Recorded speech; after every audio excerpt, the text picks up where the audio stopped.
All right, welcome everybody to yet another, the 8th Deeper Inquiry session that we're hosting.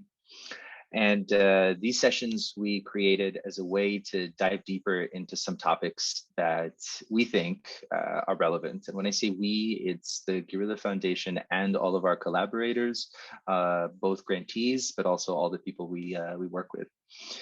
And today, what brings us to the table is feminization of politics, or feministization of politics, still contentious.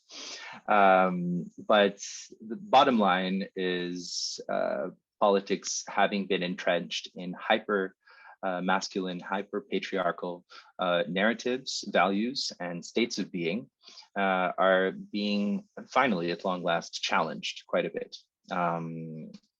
The pervasive character of what I call phallocentric leadership is coming up short. That works as a pun. And there are new ways of doing politics, of discussing, of organizing, of translating community needs into the city or the town or the village. And there's going to be a little bit touches, contact points on municipalism.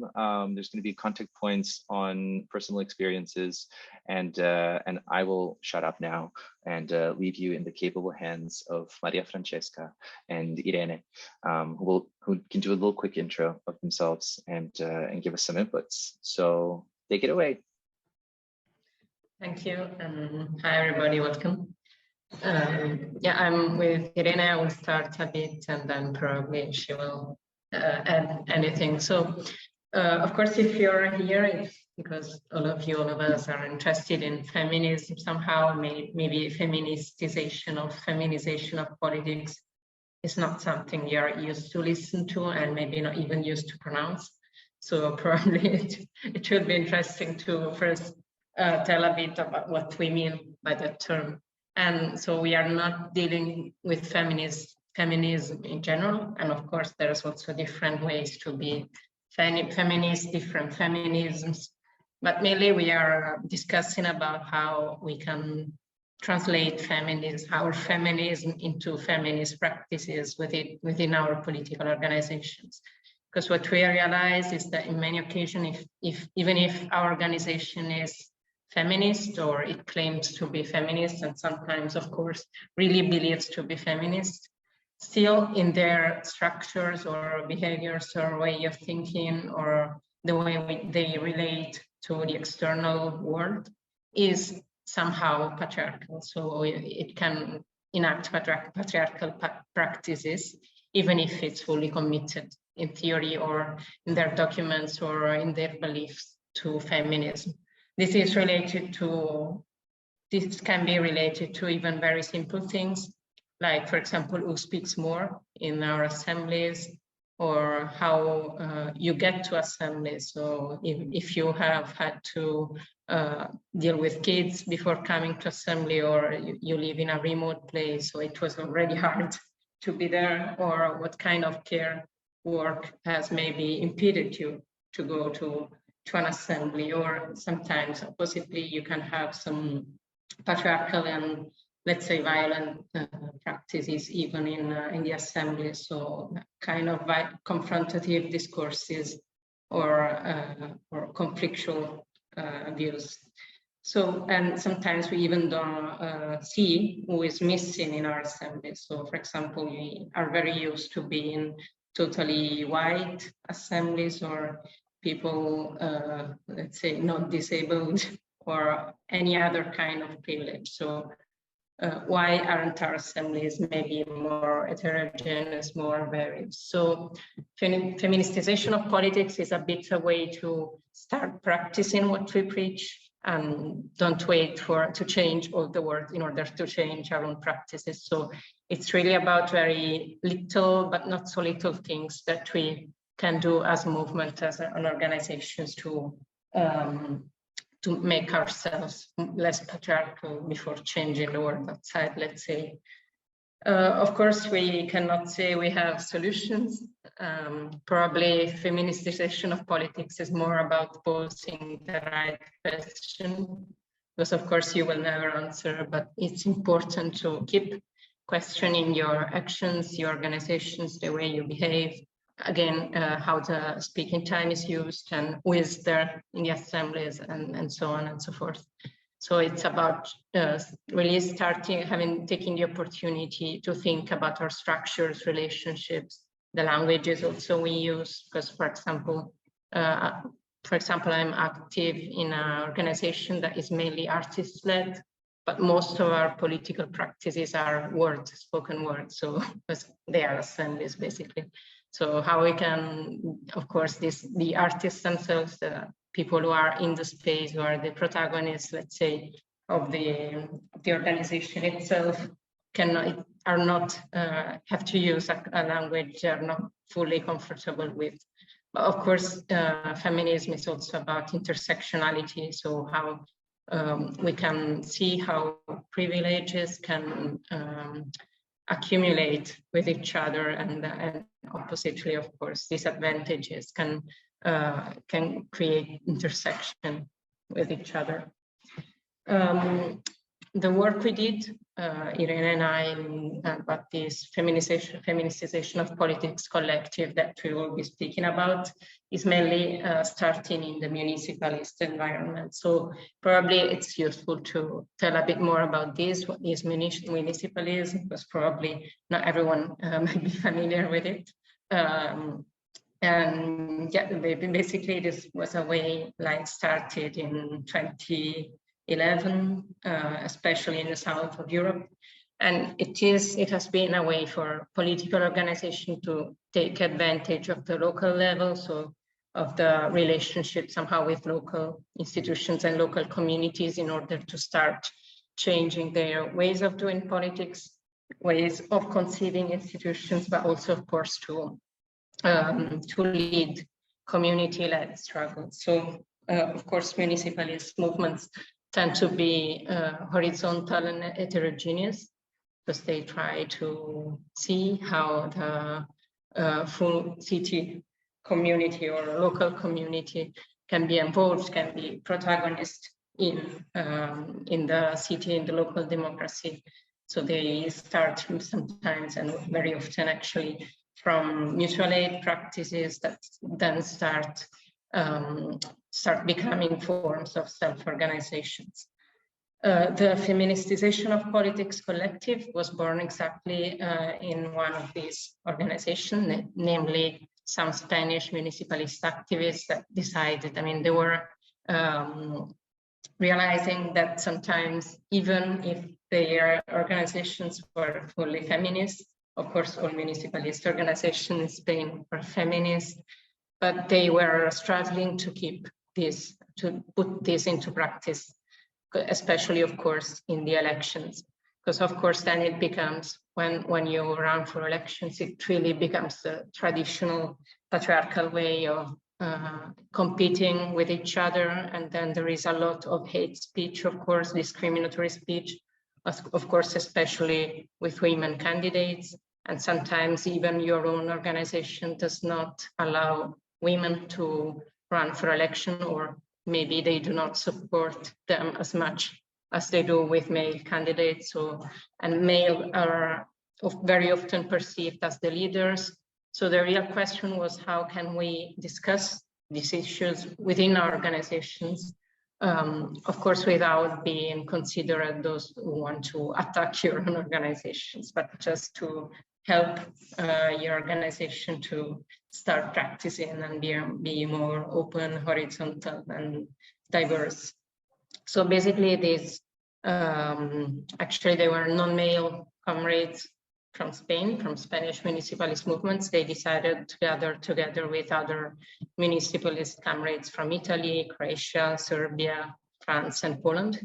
So they set up these fully non-male, basically a non-mixed collective that started discussing this issue. So there was this initial meeting in Barcelona, And then we had the opportunity to, then I will probably send you some links, but we had the opportunity to produce a toolkit about feministisation of politics, and then a MOOC, which is an online course, especially with audio, video materials and interviews that kind of gave the floor to activists from different places of Europe in order to get very concretely into some topics of feministisation of politics.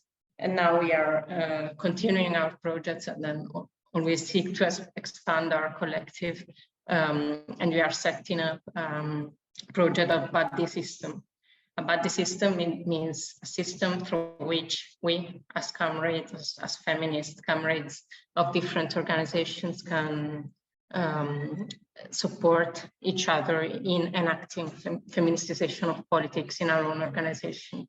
Because of course, what we realized is that it's quite easy for us that are already mobilized on the topics to go into it, but it's the hardest part is then to actually trigger your own organization and let her feel that it really has the need to discuss this topic. So we experienced that solidarity among feminist activists could help us even in the most difficult phases of our organizations.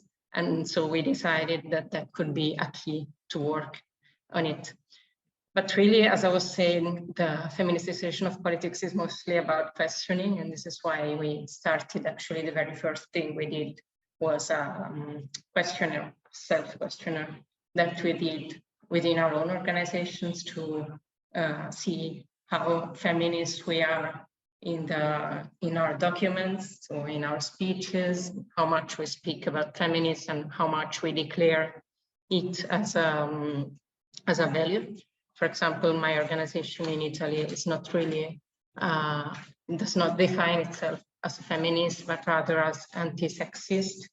And for example, indeed, the discussion in my organization were really a lot about not only males being patriarchal or sexist, but even women. And this is why in Italy, the way we call it is even more difficult, which is a depatriarchalization of politics, which is, on the other hand, I mean, the Spanish comrades, for example, they told that might sound even more violent in other contexts, such as Spain. While in our case, in Italy, it really helps us convey this concept without just stopping the conversation, because male guys feel attacked by a discourse on feministisation of politics. So we first defined our common problems, our common issues, and then we started working on both our narratives and practices of feminization of politics. Maybe I will go just more in depth to some topics, just to give more concrete example of what we have been working on, and especially we'll delve into power and care, which are two main topics, not more important than others, but probably that we have discussed more, and we have also produced a MOOC on them.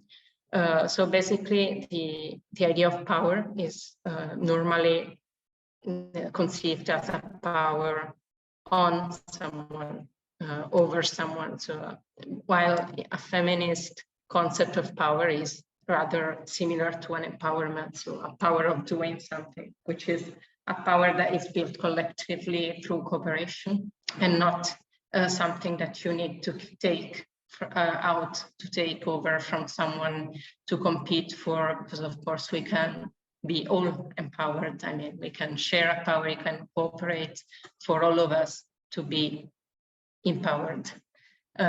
So a feminist conception of power is really much related to sharing and creating capacity for everyone to express themselves, but also to really decentrate leadership structures.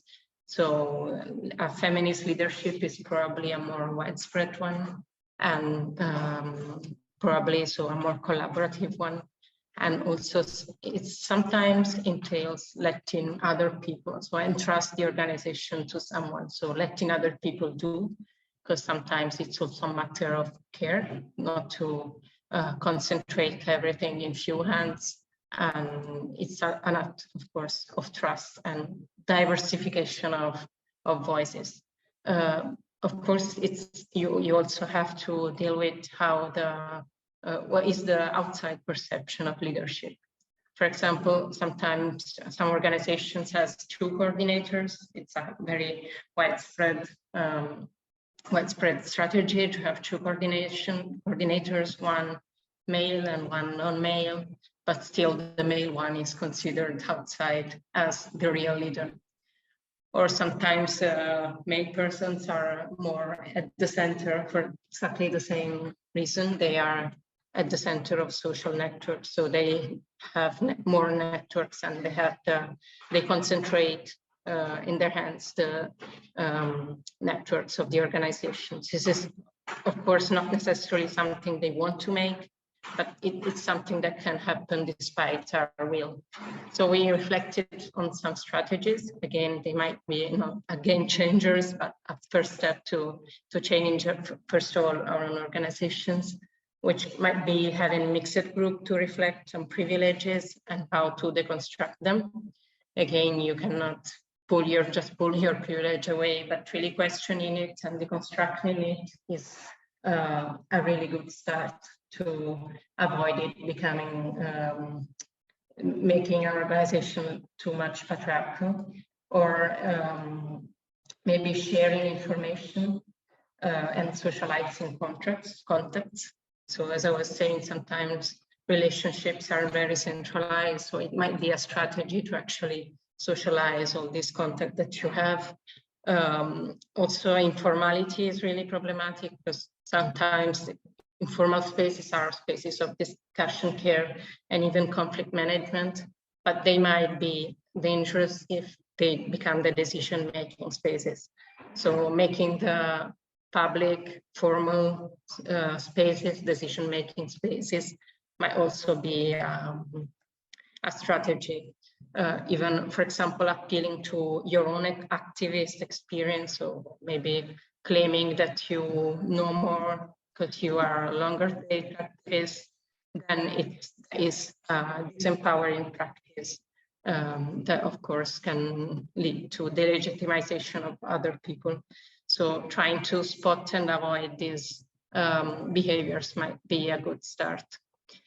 Concerning care, of course, it is very sometimes invisibilized issues, and sometimes I think it's just a female issue, but it influences in really a lot of ways our ways of being activist. For example, of course, one of the examples is how care work might impede or limit someone's participation in political collectives. And then, of course, the matter is how can we collectively, collectivize, share this care work. So, for example, some organizations, when they have assemblies, meetings, festivals, etc., they have a caring space for kids so that this work can be socialized, and then even parents can come and enjoy the assembly as well. But also, of course, the matter of care is also a self-care matter, because we all know that activism sometimes takes us a lot of energy, and then it brings the possibility of burnout. So how can we also find ways to take care of ourselves? And finally, probably, finally in my examples, but there can be way more dimensions, how care work is distributed within the organizations. Sometimes you can see the tasks such as preparing the room, or organizing flights, or tidying up, or cooking. Still, as they are in the real world, in the outside world, they are concentrated. It's only a few people taking care of it, and usually non-male people, non-male activists. So the idea is, one of the tools that we elaborated is how to make these tasks visible, how to really name them, define them, so that this is the first way to recognize them and also hopefully redistribute them in a more horizontal way. And then, of course, another tool that we found is to have in specific spaces to take care of conflicts and resolution of conflicts. So, for example, some organizations have care spaces for matters that are maybe too sensitive to be dealt with in open spaces, in assembly spaces, or sometimes, for example, you need protocols. Some organizations are developing protocols to deal with violence and even sexist violence, so that everyone who might suffer of that should find a way to address this topic, to raise the issue even anonymously, but to raise this issue and have it discussed collectively. So now you can maybe stop here and see maybe Irene wants to add anything. Thanks, Maria Francesca. Well, basically to add some points to what she has brilliantly explained, and maybe to wrap up for the debate, I think I go that, well, first of all, I think we must confess that we still have this open debate on the concept because we are not really sure if the patriarchalization, that is a concept that Barcelona and Comú used from the very beginning, and they even produced their own diagnose with very in-depth process of self-knowledge within the organization. But at the same time, we also had the discussion on, well, as Maria Francesca explained, maybe this depatriarchalization is too complex for many contexts. Maybe we should go for feminization. Feminization was a concept that was also a bit difficult to work with because it can somehow lead to an essentialist perspective on the idea. And well, we even had a debate towards the use of the S or the Z when we speak about feministisation with S or with Z. So the debate is still open. You are all invited to join it and give us your opinion. But anyway, and let me show you, as we are really proud of the products we have developed so far, because thanks to many organizations and people who have, because all of them are the consequence of collective work. But this is the toolkit. I've just sent you the link because we have a Spanish version, an English version, a German version, and a French version so far. And I think it's going to be published in Serbian too, and in Ukrainian, but I don't know when. And I was like reading it now, and I found funny that at the end of the book it says, okay, after you have read this toolkit, you know that you have seen lots of examples, as Maria Francesca has shown. Know that you've seen that there are many different ways of making feminist politics in the municipal realm. The main conclusion is that feminism, as we say here, feminizing politics is not an easy task. That's it, and it's true. And I think that as we have been working on this for 7 years now, more or less, we have the power of having a perspective, and we've seen a lot of failures and a lot of achievements, a lot of problems, and different ways of facing it, depending on the organization, on the territory, on the context, on the position within or out of the institutions. And of course, it is not an easy task, but as I would like to bring this to the debate now, I think it's interesting to understand that this specific project, this feministization of politics project, was born in a very special context. I think that we have to keep that in mind because we learn a lot from the point where we started. Not only in my position, for example, from the Spanish organizations. I come from Madrid, but I think that we found that common ground of needs of the diagnosis we perceived in Serbia, in Naples, in Barcelona, in Zagreb, in Madrid, because these municipalist movements with all these feminist empowered people working within them were born in a context of this post-recession neoliberalist policies being implemented in Europe, this climate crisis agreements in the international arena that were not enough to tackle all the challenges in front of us. This refugee crisis in 2015, which, for example, in the Italian or the Spanish context was something that concerned the municipalist organizations in a very special way. The debt crisis, the stock clash. I mean, the context where this feministisation of politics was born was very intersectional, and as feminists, we tackle a lot of different policies with this intersectional and these mainstreaming strategies, and I think that brought us a lot of power in terms of understanding that we needed that perspective to be able to build something that will last more than just, for example, the elections in the Spanish case.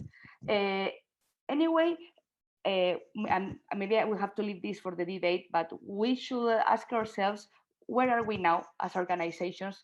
Not only the ones who joined this feministization of politics movements in 2015, but now, because many of them have disappeared, some of them have changed, some of them have grown, and we are now facing a very different context in many senses, in many ways. And maybe the strength and the challenges that feminists face within the organizations and out of them are different, but we can discuss that later. The thing is that when we are introducing this project in different forums, and despite the debate on the term of the patriarchalization or not, sometimes we found that it was easier to define what is feministization of politics by defining what it is not. And from that starting point, then we can develop common grounds and start to work with other colleagues from other territories. So basically, what is not feministization of politics? Well, first of all, it's not simply about having more women acting like men or just having more women in decision-making spaces. We've seen the limits of that. And of course, even though we are really pushing on, for example, the balanced, creating balanced spaces, creating empowering women participation, that essentialist point of view of just having women in terms of quota of numbers is not about the patriarchalization of politics. It's not just something for women, it's for everybody. Well, for example, today now in this Zoom room, we are women are a majority, but feminism is for everybody, and from that point of view, we have to start building our projects, understanding that intersectional role that we have as a way of building things together, and not just thinking in the traditional limits, no, or of classical feminism. Of course, it's not liberal feminism in terms that you may understand. And well, allow me to link this. These days, I'm living in Madrid with this NATO summit happening here these days. We see the limits of what it means liberal feminism and what it means to having more women acting like men but doing the same shit. This is not the point of feministisation of politics. Is understanding feminism, as Maria Francesca said, as a cross-cutting issue in everything we do. She has mentioned power relations, resources, care, but in our debates, in our project, we have been working towards a lot of different topics that need that intersectional and feminist view. For example, the way we empower ourselves. For example, the way we deal with violence within our organizations, how we manage conflict, and how we manage specifically gender-based violence within organizations, which is something that we are not used to speak openly about it, but it happens, and it needs resources and feminist approaches to overcome it.